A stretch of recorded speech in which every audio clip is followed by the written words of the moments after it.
Hello, everyone, and welcome to this episode of the Dharma Junkie podcast. Thank you for continuing to listen despite my sporadic releases.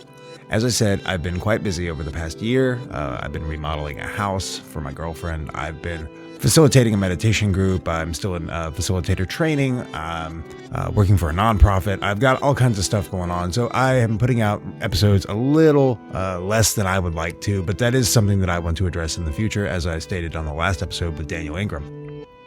So this episode was actually recorded back in May. My guest on this episode is Wendy Nash. Wendy is a meditation coach and a just all-around wonderful person and a fantastic Dharma practitioner. She has over 20 years of meditation experience, and we talked about a lot of really interesting topics related to the Dharma, such as the 12 links of dependent origination. We talk about some pretty interesting topics surrounding Vedana or feeling tone, and it was all around just a really fun episode to make, and I regret not putting it out sooner. Anyway, we'll go ahead and get this thing going. So, without further ado, Wendy Nash.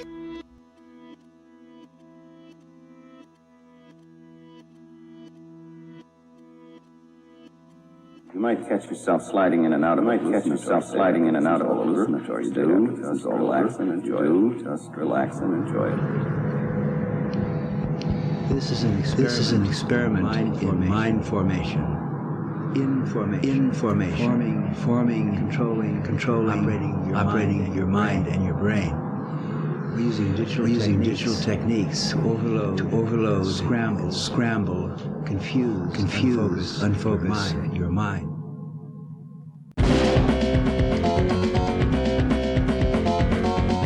The natural state of the brain is chaos.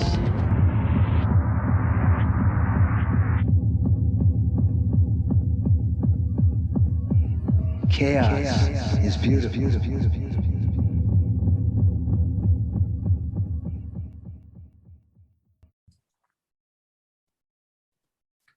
Wendy Nash, it's a pleasure to make your acquaintance. How are you?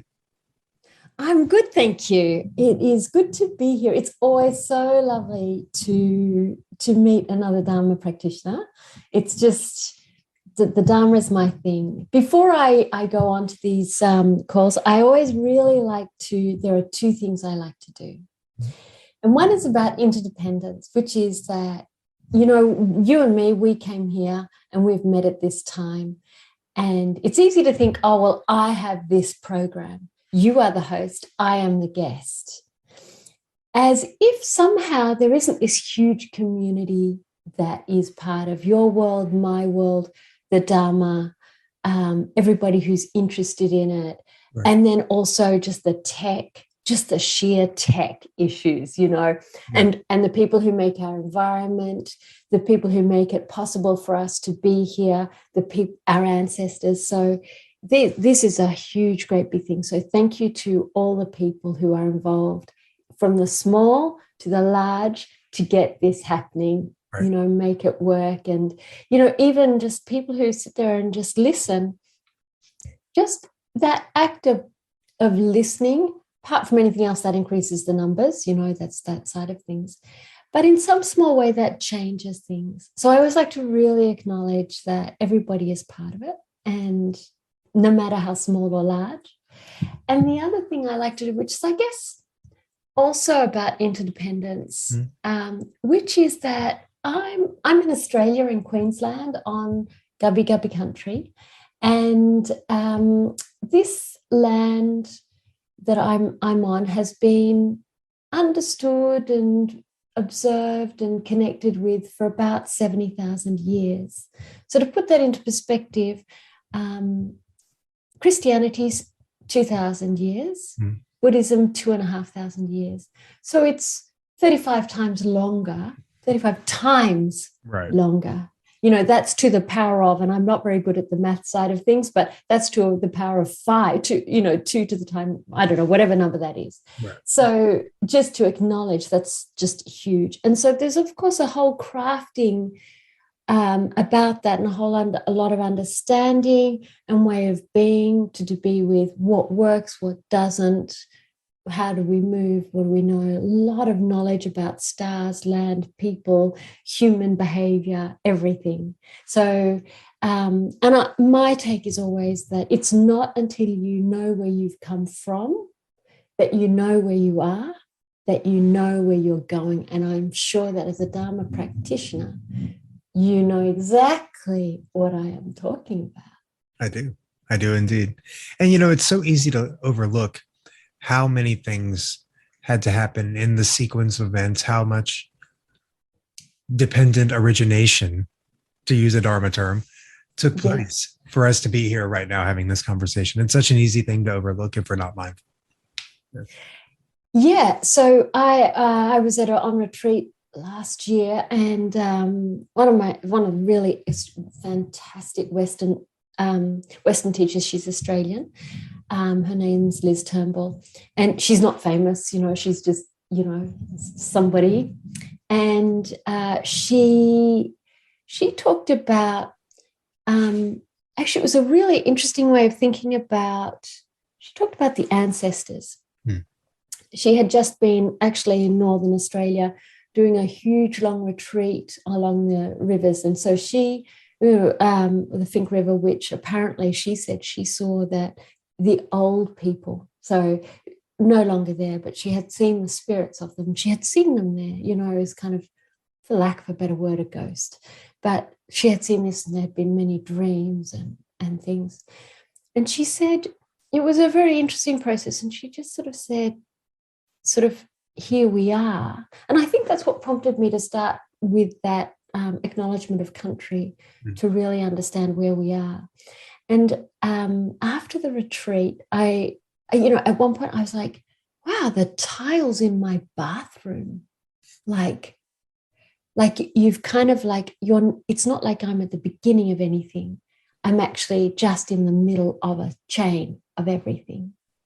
So I have ancestors, and I don't have children, but there are still people who come after me in the community, people I connect with, and they have children.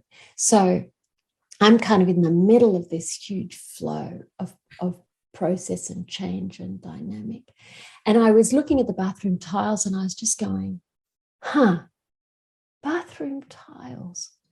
So I had a quick look at Wikipedia, and I was like, yeah, right. So for 3,000 years from Mesopotamia onwards, at least as early as 3,000 years ago, people have been getting a bit of clay and then baking it and then crafting that into something attractive and glazed and molded and used for this and used for that. And that's just my bathroom tile. Then you think about the house. And, there's that really famous one with a cup of tea. How many people does it take to make a cup of tea? Do you know this one? I think I've heard it before, but refresh me. All right. So have you got a cup of tea or water or anything like that? I've got a can of something, so that'll work. Okay, that works. All right. So for you to, so you've got that drink. For you to get that drink, or how does it work? It's a really good way of question. It's a really good question. And it's something like, how many people made your cup of tea? So how many people made your drink, got your drink ready for you? I can only imagine. There's absolutely no telling. I would say upwards of probably 50,000, if not more. Right. But okay. But with a cup of tea, you see, then you've got, oh, well, I made my cup of tea. So that's why the cup of tea is a really useful one, because I go, yeah. And then you go, all right, so let's start with the water, just the water. And actually you go back to, well, where did plumbing come from? How many people have been involved in the process of creating good plumbing? Right. How many people have been in the process of cleaning water? How many people have been in the process of thinking about in mountains, and understanding water, studying water, people in their PhDs and all this sort of stuff, and cleanliness. And there's a very famous study about the water in England and why some people got cholera and some people and other people didn't. And it was to do with the water. So a lot of research and observation, people being sick, all that. We've only got to the water. Right. So you've got some water in that, but then you've got caffeine. I don't know what else is in your drink, but then you've got the aluminium can. So there's mining. There's the people who study that. Right. There's the people in the supermarket, the delivery people. There's the people on the ships who ship them into, all over the world. There's the dyes. There's the fish that die because there's all this shipping that happens all over the world. We are all part of that. Right. There's slavery. There's wars. Yeah. It's really amazing, actually, when you just go, okay, I've just gone, that's your drink, not even the whole of your drink, one tiny little bit. And then if you go from the beginning of time to today, like, how much is that? It's like, your brain's going to blow up. Right. That's a good one. That's interesting. It's an interesting thought experiment, definitely. And yeah, when you think about it, really every aspect of it, if you trace every aspect of it, it just opens up into other things to trace to other things, and it just branches out and branches out and branches out, and it just kind of never stops, does it? Yeah, I had what type of do you follow Buddhism? You do follow Buddhism? Yes. Theravada. Theravada. Okay, so I was living in the UK a few years ago, and my parents are English, but I was there for a few years, and I just couldn't connect with the locals. I just was really, really, really, really, really, really lonely. And I just went, okay, I'm going to pretend I'm on retreat, and I go to work and I have my family, and they're like the other retreatants. This is like a 3-year retreat period for however I'm long in the UK. This is what I'm going to do. And so I also listened to a lot of talks. I went on retreats. I went and I met these amazing teachers. But I was also I had my laptop and I would listen to Pema Chodron's talks. And one time Pema Chodron had a weekend retreat with Judith Zimmer Brown, and that's the Tibetan tradition. And they were just talking about Shantideva's 9th chapter on emptiness, dependent arising. And I would sit there and I'd listen to it in the morning, I'd listen to it in the evening, and I'd listen to it on the weekend. And I was kind of like, for 2 weeks solid, I was like, what is emptiness? What is emptiness? They talk about emptiness. What is emptiness? And I was kind of like blowing, like, what is emptiness? And then I walked out of my home and I was on the footpath, and I just went, oh, and I just went, okay, this is one of those Dharma experiences, where your brain just kind of, it's the point of transition where it's like you're in one reality, and then you have just a glimpse when you're in awareness, and then that energy carries on, and then then you're no longer in awareness. It's just like such a brief moment. You're in this moment of awareness. But in that moment of awareness, I was looking at, and I was like, I am the same as a tree. We all have a place here. I have no more meaning, no less meaning than the tree. Right. And then as I was walking along, I was like, so I can step forward, but that means I have not stepped back or to the side or stood still. And in each moment, there's a new set of options that arise. Mm-hmm. So it's like seeing like time in slices, like those, you have those dissection. Remember in high school, you had those, dissecting kind of things where they do a cross. Yeah. And they do a cross section like a salami cutter or something. Right. Like and sorry? So they're a bit grotesque. They are a bit grotesque, but, we're human and we are the body. Indeed. That is how we are. Fascinating, actually. They're honestly fascinating to view. It's like, it's breathtaking. Exactly. That somebody even took the time to do that. Yeah, there's a whole museum in Amsterdam. I was there a couple of years ago, just as the pandemic broke, and I wanted to go and see it, but my friend was like, oh my God, that's a dead body. I don't want to see that. But I was really curious because I was just wondering about it. And, but I saw that actually in every moment, there's a new set of choices. Right. And everything kind of unfolds. it was such a kind of amazing thing to realize that in every moment there is a new set of options, but it happens so quickly we can't keep up. So, and then it made me really understand the kind of dependent arising. And so just some people aren't so familiar with the terms as you and me. Have you had other guests who are better at who are really good at explaining these terms, by the way? I mean, I've talked about these topics a very small amount. I haven't really talked about dependent arising and dependent origination too much on this podcast yet, because that's a lot to unpack. That's a whole long conversation in and of itself. We could talk about each factor of the links of dependent origination on its own and probably talk for multiple hours on each one. I haven't dug that deep into it yet, but okay, I'll just do a quick overview because it's unfair to people to use these terms like emptiness and dependent arising as if everybody knows what they are. So I'm not going to do that. So the quick snapshot for people who are newbies to the scene is, and even oldies to the scene who go, no, she's wrong. This is another perspective. So we'll find out what your community thinks. And do, like give feedback, because I'm really open to being wrong. I've been wrong more than I'm right usually. So like that's one of the joys of the Dharma. Oh my God, I'm wrong. Okay, crap. So dependent arising, dependent origination, it's the same. That's exactly the same thing. Is the notion that is the perspective that everything is within a context. So, and we are always in a state of movement and dynamic. So from the change is to the human eye is so small and imperceptible, we don't really see it. But, from the time you're a bub to the time you're old, clearly you're in a constant state of change. Your body is aging in all moments, and everything you do changes everything. And you meet, I call it disco ball Dharma. It's like you have a disco ball and you've got, you've got like those little mirrors on them.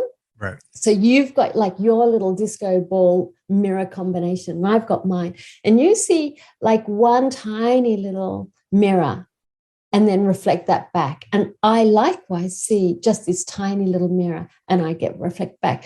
But my partner, he sees a whole other side of me. The girls in the gym, they see me something else. My mother, my brothers, Right. People see me differently. The shopkeeper, the people on Facebook, they see my name and they go, whatever it is, former colleagues. Oh my God. So, and, our Dharma practitioners, other people. Right. So everybody kind of sees just a small little reflection back to the other person of what is their own experience of the world. So it's like their personality or their character or a sense of awareness is reflected back to them. And that means that everybody's perspective is different. And it means that the person you and I meet today is going to be different tomorrow because, I don't know, we've done different things and we've learned, we've had convos, we've understood or we've meditated and we've gone, wow, actually, I'm really, whatever it is, I had no idea about that. That's what that's about. So these are all little tiny, tiny things that are small and imperceptible. So that's what dependent arising is. Nothing is without a context. So you've got your disco ball, I've got mine, somebody else has got a disco ball. And we each come with stuff that depends on other stuff. So everything arises dependent on everything else. Right. So that's dependent arising, and dependent origination is the same word. Right. Yeah. The other word that I talked about was emptiness, and the Buddhist word for that is shunyata. And I read, and I don't know if this is true, but I read that the word zero is actually that word. And so it is that, if you think about zero as in, a number that is between 1 and -1, halfway in between 1 and -1 is zero. Right. That is actually more like it only has a context because it's halfway between 1 and -1.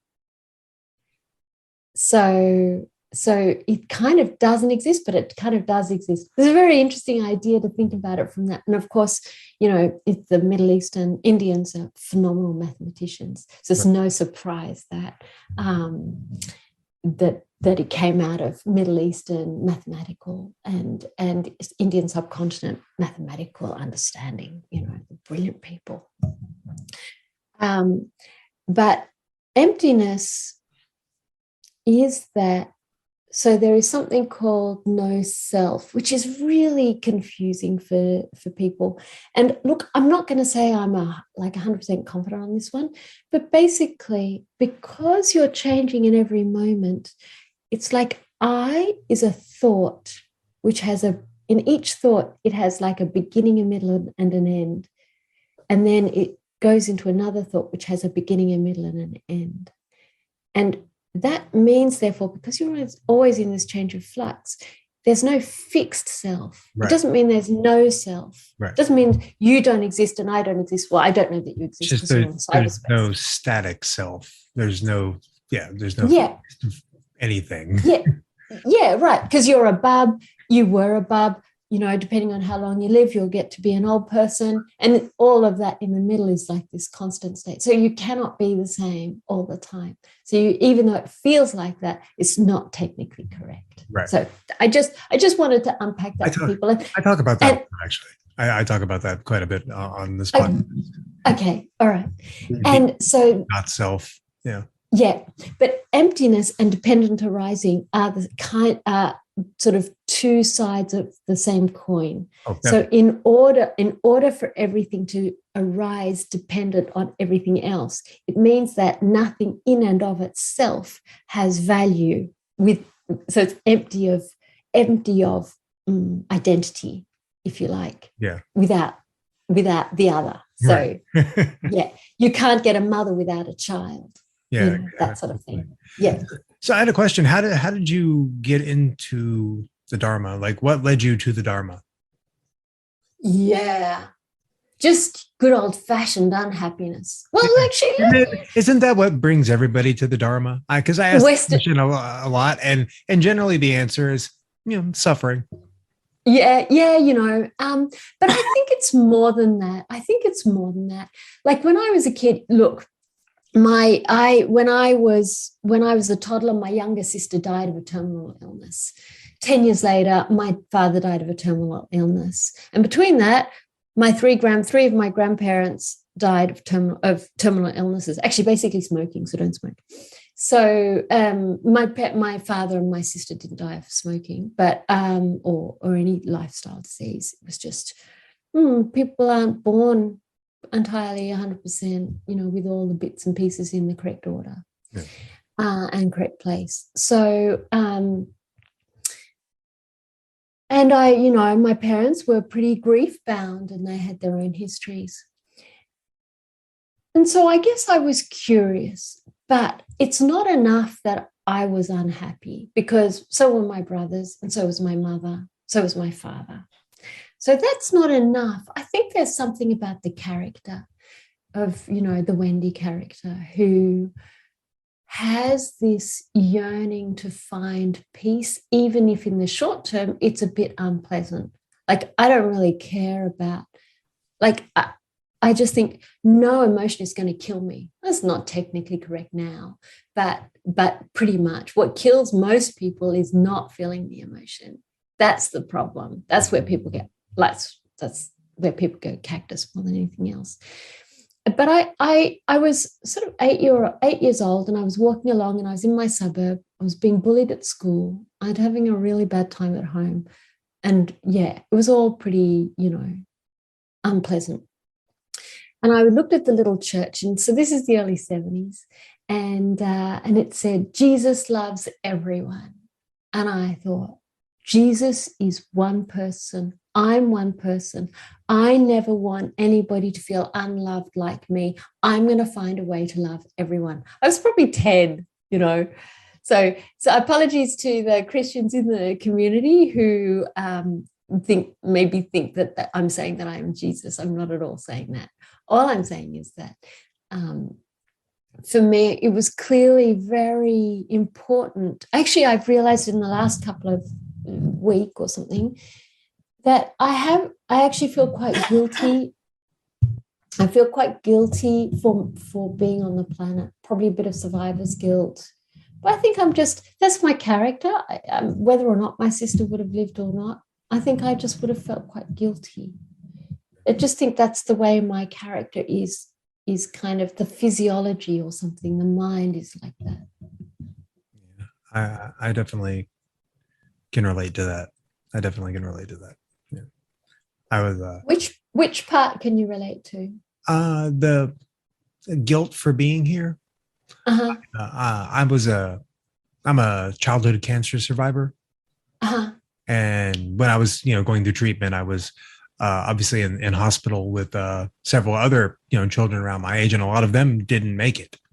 Yeah. It's just like, well, why did I make it and they didn't? So, I can relate to that. It's like, why am I still here? Yeah. And I think, but I think that, we talk about guilt as kind of a really bad thing, but I think that's a really good form of guilt, because it's like, that's at some level you want peace about that guilt. And that's what, I don't know, for me, that's what drives me to seek happiness, because the burden of this. Well, there's that. And I mean, that's not the only situation like that I've made it out of, that a lot of other people haven't made it out of. I'm also a recovering heroin addict.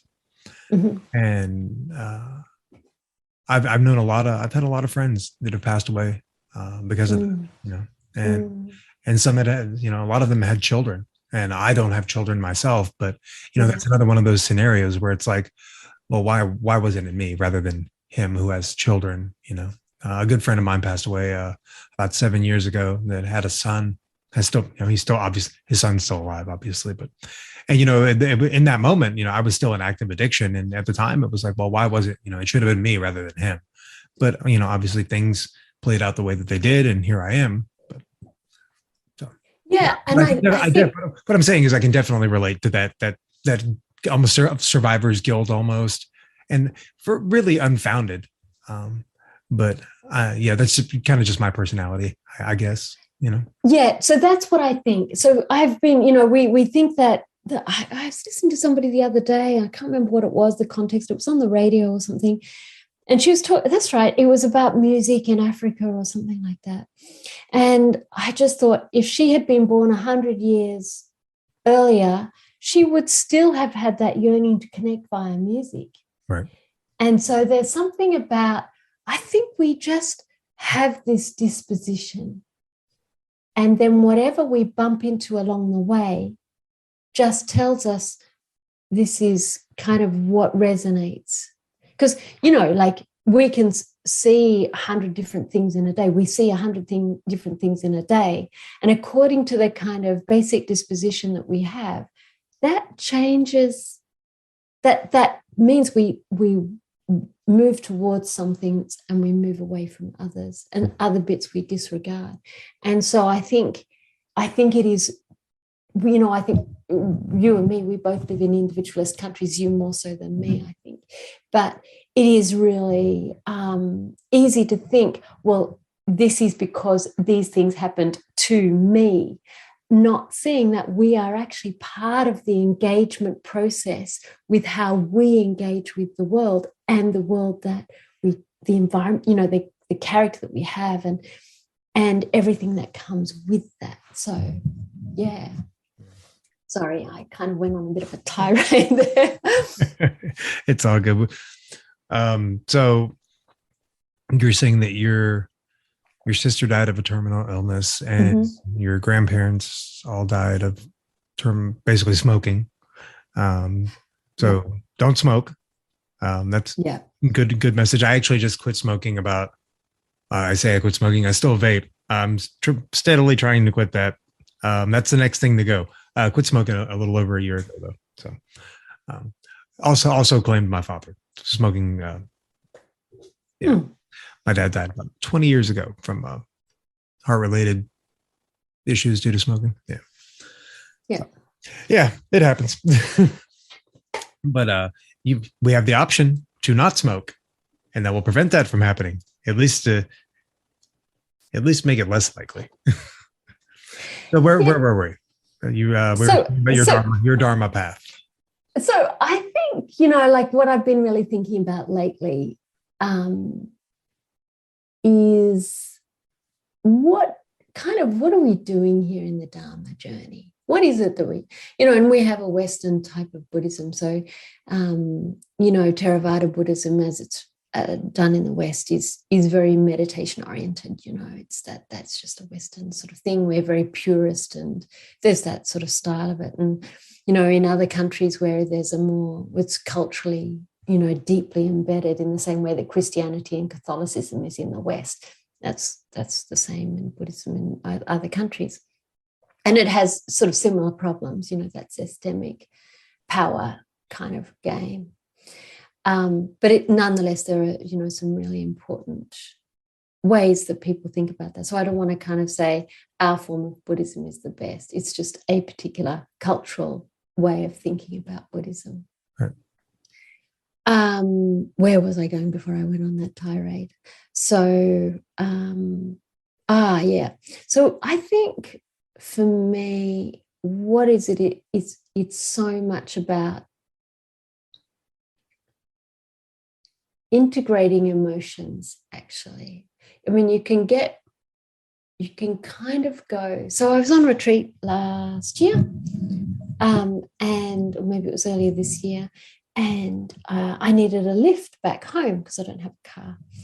And this guy who was on retreat, and he told me that he had, just before retreat, really kind of understood emptiness and dependent arising because he'd been listening to these talks and reading these books. And as he was driving, he was like, get off the road, you fucking ass. And he's ducking and weaving and he's super aggressive. And I'm just like, I'm just straight off retreat and this man's driving like a lunatic and telling me he knows all about emptiness. And I'm like, yeah, I'm not sure that's quite right there. So why was I saying that? So what I've really started to look at is it's really easy to get caught into that yearning, and I totally have done this, of this bypassing thing. The focus is on emptiness and dependent arising because that's where true liberation is, and it is. But there's a lot of steps to go along that way, and I think that integrating the emotions. So if you think about your heroin journey and other drugs and your whole life and the cancer, the sense that I have is that the more alienated we are from our senses, from our feelings that are unpleasant, the more likely we are to make ourselves and other people miserable. Yeah. What do you reckon? I would agree with that. Yeah. Yeah. So I think that's what this is. It's actually just going. So I have this way of thinking about it. I'm going to get a Buddha. Yeah, you go. Sorry. I was going to say that, for me, this path for me really is, we can talk about, in the context of Mara, when Mara showed up to the Buddha, when he was on the verge of awakening, he showed up as craving, aversion, and doubt. So, Mara shows up as the hindrances. So for me, it's just building, because these are things that aren't going to go away. The hindrances, we're not going to get rid of them. They're never going to go away. Even for the perfectly enlightened Buddha, Mara's kept showing up throughout his life. Yeah. It's just changing our relationship to him. It's building a healthy relationship, and it's a reduction of reactivity. Stephen Batchelor recently, he has even started translating Nibbana as, non-reactivity. I mean, really, and that's what it is. If we're really looking at it, it's the state of just non-reactivity. It's being able to be with our emotions in a healthy way. Yeah, absolutely. I think that is a nice way of translating Nibbana, because we can think that it's over there, Right. When I get enlightened. Right. It's something we can put it in this box of something to attain, where it's nothing to attain. It's the water we're swimming in. It's always present. Yeah, but we can't see it. We can't feel it because we're so caught up in the noise of our reactivity. So swept up and asleep. But we get glimpses. Have you ever read Nibbana for Everyone by Ajahn Buddhadasa? he in that he said that if nibbana wasn't always present, that we would go absolutely crazy from reactivity. So, but because it's always present, we all experience these moments of awakening through every day. And if we didn't get these brief glimpses into it, they go unnoticed because we're so untrained to noticing them, that we would go absolutely insane. Yeah, well, you have to be kind of going, I think we're pretty insane already. Oh, for sure. So, yeah, 100%. Like maybe it wouldn't be a bad thing for us to blow ourselves up or something. I don't know. Like I just sort of think about with climate change, is it really a bad thing that the end of the human race is upon us? It's not like we're actually nice to each other. So, I just think, there are better ways of doing things we haven't learned, for sure. Can I do my little thought experiment that I was going to do about emotion? Yes. Yep. All right. I'm going to get it was done with me with a Buddha statue. So I'm just going to get one. Hold on. Okay. All right. So I've got a little Buddha statue, you can see. Does this Buddha cause your feelings? Oh, I could attach all kinds of things to the Buddha if I wanted to, depending on where I'm at in the moment. But does it cause your feelings? No, it does not cause my feelings. What causes your feelings? My relationship to the overall feel. Are we talking about emotions, or are we talking about feeling tone? Are we talking about Vedana, or are we talking about Chitta? I don't really want to go into, because Vedana, people have ideas about it, but my understanding from Venerable Análio is that it's like pleasant, unpleasant, neutral. That's Vedana. Right. So it's simple as that. Exactly. Yeah. So, but people use that differently. So that's why I asked. That's why I wanted to clarify when you said feeling. Are we talking about like feeling tone, which is Vedana, or are we talking about like emotion? No, just emotion. Sorry, I use them interchangeably. Yeah. I mean, I enjoy the Buddha. I enjoy the imagery of the Buddha. So I guess it does give me some sense of security, having taken refuge in the Buddha. Yeah. Right. So it's your mind and your senses. So you're perceiving through the eyes. Right. And then you have a whole lot of memories, thoughts, and you have a lot of sensations. Maybe the heart opens, or, you feel a bit warm or something like that. Right. Just, whatever it is, you've got some physiology and some mental things that go, this is nice, I like. So, and you might go, oh, beautiful, or delight, or whatever it might be. So any of that. Now I've got some hand cream, and it's not very ugly, but we'll just go, it's hand cream. This is my ugly thing. This is really not very attractive. It's a really boring tube of hand cream. So does this tube of cream cause your feelings? Well, now it's making me laugh because of this conversation. So yeah, now there's an element of humor attached to the hand cream. So yes. Now it's actually, we've taken what would have been a neutral item had there not been the buildup, and turned it into a pleasant item that's causing me a lot of fun. Okay. All right. Which is actually helpful for this conversation. Okay. All right. So it's neutral. So does it cause the neutral feelings? Or the laughter? Well, as I said, it was neutral, but then we added this extra layer to it, which has turned it into a pleasant thing now. So right. So the tube has not changed. Like I didn't do anything. Like it's just in my hand in exactly the same position. The conditions surrounding the tube that changed.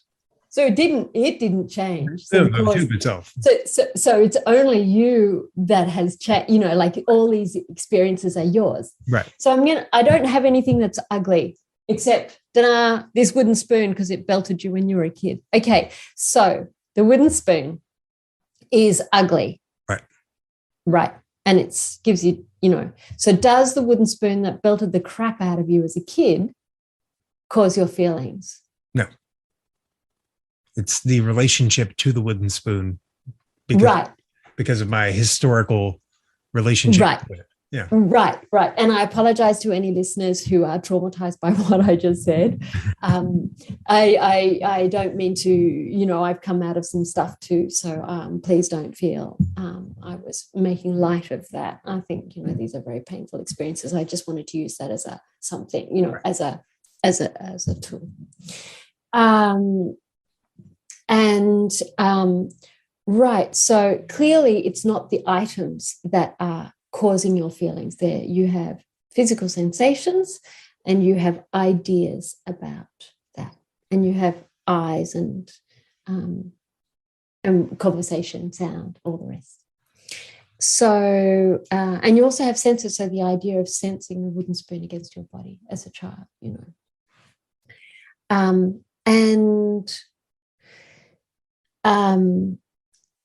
so the sensation of, say, anger, I'm going to say, about wooden spoon is something we don't want to allow ourselves to feel. So we kind of separate ourselves from it, from allowing it in, because it hurts. When we're a kid and we're hit with a wooden spoon, it hurts, it feels violent, and it makes us afraid, and it's associated with often somebody who says they love us and then they're hurting us. So it's very, very confusing.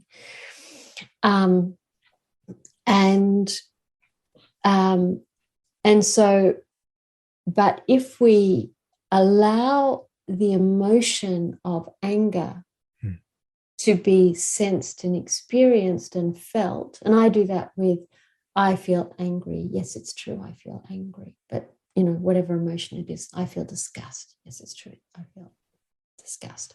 Whatever emotion it is, that allows the body to integrate it. And then it's no longer on the other side of it. And so it's no longer outside of it. So we're reacting to the anger that arises in association with the wooden spoon. And once we include the anger as part of our experience, our reactivity to seeing a wooden spoon lessens slightly. So I find that a really helpful way to work with reactivity and emotions. And I think, that seems to be, just each one of those softens the egoic reactivity, which says, that's not me, it's you. Yeah, that makes a lot of sense too. Yeah. Yeah. Do you teach meditation in a professional capacity? Or do you? So yes and no. What I do is I have a couple of different areas that I work with. So I'm just at the last stages of a 2-year teacher training with the Insight Meditation Institute in Sydney. And next year I start the 2-year teacher training with Tara Brach and Jack Cornfield. Oh, very nice. But it's called the Mindfulness Meditation Teacher Certification Program. Right. I was super touched. I was super delighted when I managed to get into that, because, you have to pass a test for it, basically. Make sure you're kosher, sort of thing. And they won't let everybody do that. So what I do, and I have a 4-year somatic psychotherapy diploma, and I have a 4-year psychology degree, and my honors thesis, which is the 4th-year research project, studied the prosocial effects of loving kindness meditation on prosocial outcomes using the theory of social identity theory. So it's a bit kind of complicated. And I have 20 years of practice, a little bit in the Insight traditions, but more in the Tibetan. Equal probably, actually, now that I think about it. The Tibetan, that's Vajrayana? Vajrayana, yeah. It's also called Tantra. Yeah. So, tantric sex, we talk about that, but that's kind of like a bit of a side shoot to the main idea of that's why you see those in Tibetan Buddhism, you see the man woman kind of uniting the feminine masculine. Right. That's that Tantra image. So I've just moved interstate. My business is getting people, sort of is coaching people to start a meditation practice, work with the hindrances and the obstacles and the challenges that arise, their own stuff, and then try and get them from 1 minute a day meditation to get that up to maybe 10, 15 minutes. It takes about 6 weeks at its shortest, but if you can do that for sort of 6 weeks in an every day, do at least 1 minute, then is slowly that starts to build a muscle. And then over time, over about 18 months it takes, and then you actually got your own routine meditation practice. But it takes about 6 weeks to set that up. So I work with entrepreneurs mostly, just because I really like the creative mind. I really like, I was at an event yesterday and I was talking with a woman. She's like, oh, what about if you teach executives? And I do work with senior managers as well. But I find that there's something different in the way that, like, when it's your business and you have co-founders and you have staff, and you've got mentors and you've got investors and you've got pressure and you've got a girlfriend or a boyfriend and you've got family and you've got obligations and demands and food and exercise, and supposed to do this and supposed to do that, and supposed to be successful, right. There's a lot of pressure, and the sort of yearning to be, it's like, I'm going to do this no matter what it takes. And I need to get my shit together in order to be a good manager so that the company works well. Right. So that's why I like to work with entrepreneurs. I also do work with senior executives. And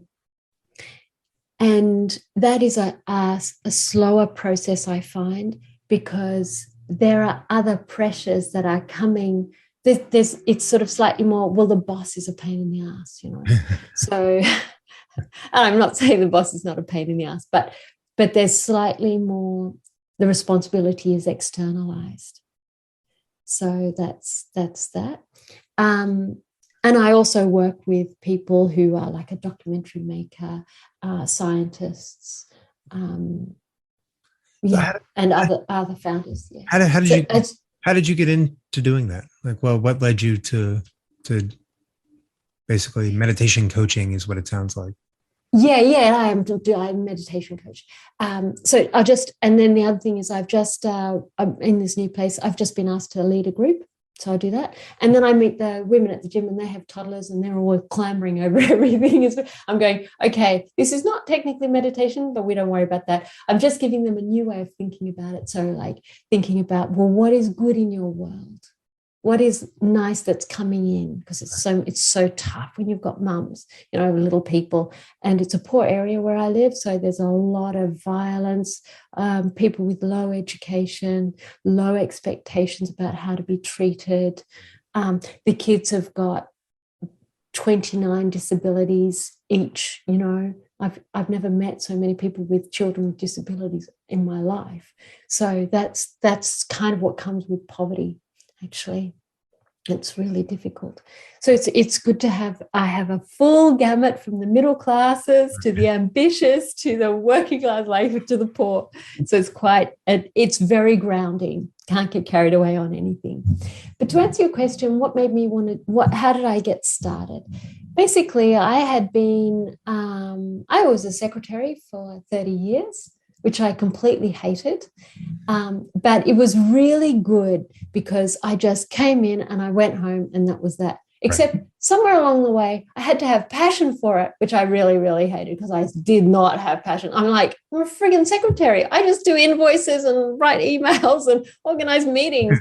I haven't got a passion for this. That's bollocks. I don't know who came up with that idea about I'm supposed to have passion for my job. That's rubbish. Right. Don't ever ask anybody to have passion for a crap job. That's rubbish. Yeah, I've every horrible job I've ever had, zero passion. I was like, I hate this job. Exactly. mucked up my things. Okay, excuse me. So I got to my early 50s. I've been seeing executives and senior managers for all these decades, and I'm going, geez, this is really bad. And as a secretary, you see everything, you hear everything, right. and you're kind of invisible. You're a servant. You're in the servant classes, but you know exactly what's going on. People tell you stuff all the time.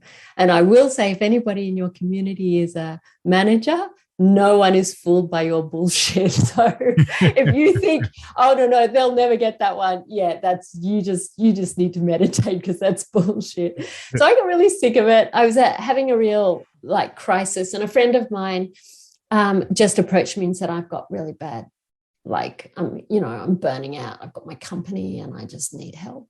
And so I just helped him. And initially it was burnout and well-being and stuff like that. But I found that people who were interested in well-being and burnout and wanted to do something about it, they did something about it. And people who were just always leaving it to everybody else's responsibility and leaving themselves last needed something else. So I couldn't get any clients. I probably wasn't very good at it, to be honest. Right. And then a friend said, excuse me, why you should really teach meditation. You should really guide people with meditation. So I did that. I reached out to an acquaintance who's a startup entrepreneur. And I said, would you be interested in learning meditation if I kind of, guide you? He said, absolutely. And so it just grew from there. And yeah, so, and it's so nice. People are, what is really interesting is people go, I've got this crazy mind, I can't meditate. And then at some point they go, my mind's still crazy, but things are changing. My body's a bit calmer, I'm making better decisions, but my mind is still crazy. I said, yeah, it's like that for a long time. I didn't get a calm mind until 17 years. So I've been doing for about 20. So it's only recent. It's a novel experience. I'm like, my mind's really crazy today. Oh, wow, it's what it used to be like all the time. And so it just grew and grew and grew. So that's how I did it. But I started meditating because my therapist was like, wow, you are wound up like a clock. You're a pain in the ass, basically. You need to chill. So I would love to say that, I read it in a book and I was just completely transformed. Right. But basically it was just shit that I had to deal with. I was crashing and burning everything as far as the eye could see, with my family, with my colleagues at work, with my bosses, with my everything, right, and my relationships. And I was just like, wow, I am one big accident. So I need to figure out what the hell am I doing that is wrong. And I was just super lucky. It turned out that I had tons of complex PTSD. Right. And so for people who have PTSD, which is obviously a lot, you've got, people who are addicts, stuff like that. I don't think meditation is the answer. I think personally, what worked for me is EMDR.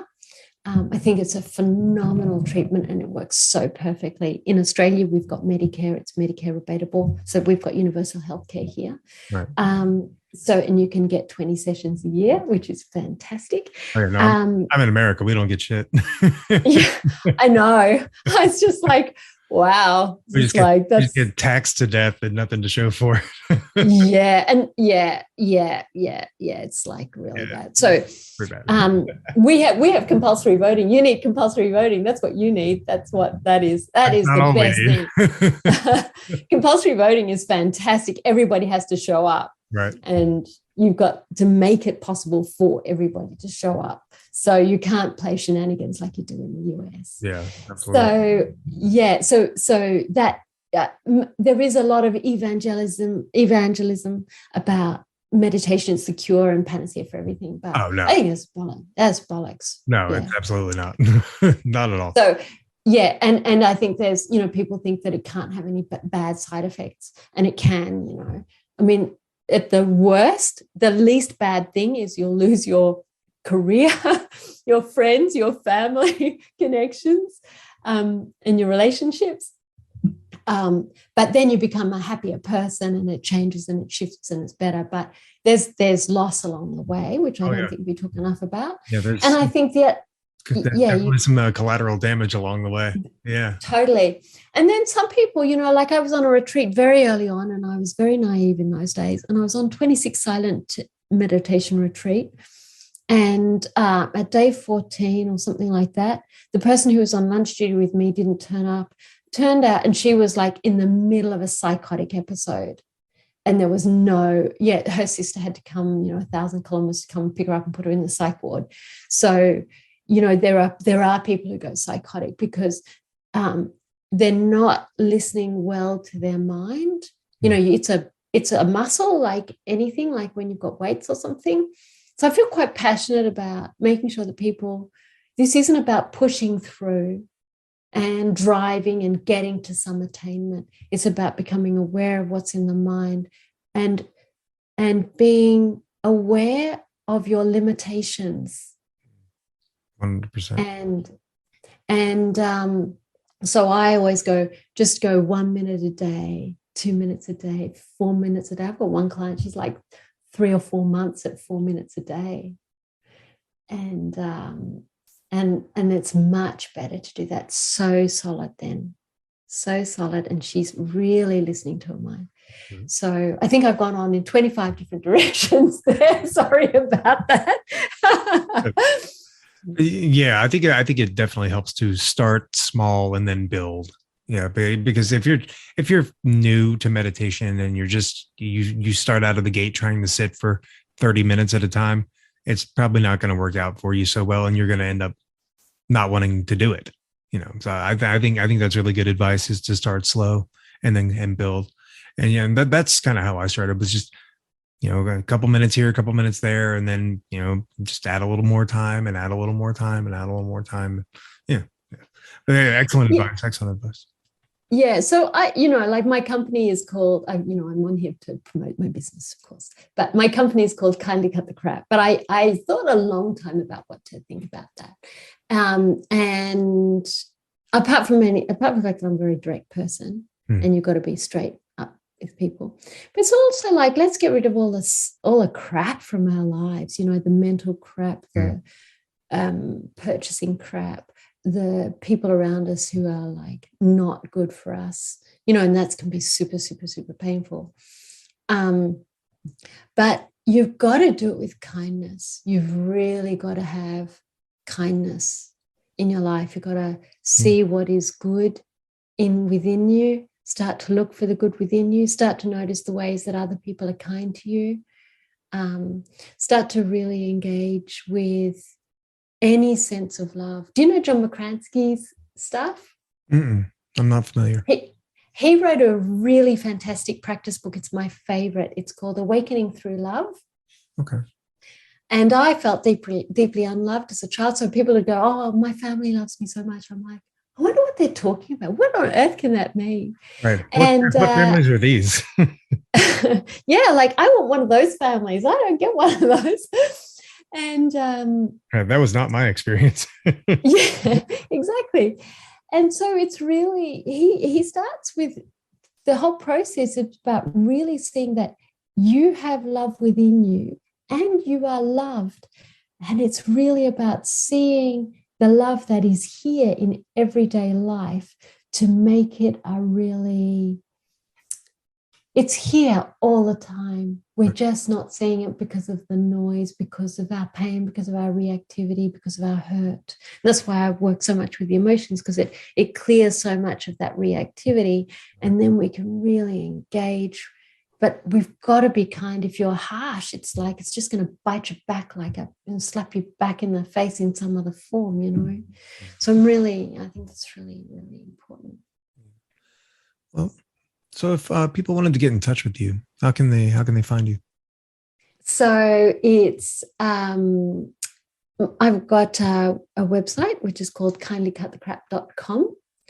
My new amazing, fantastic creative manager called Juliet Beato, she is incredible, and she's sorting out my social media stuff. So she's doing my Instagram account with, and it's Kindly Cut the Crap Meditation.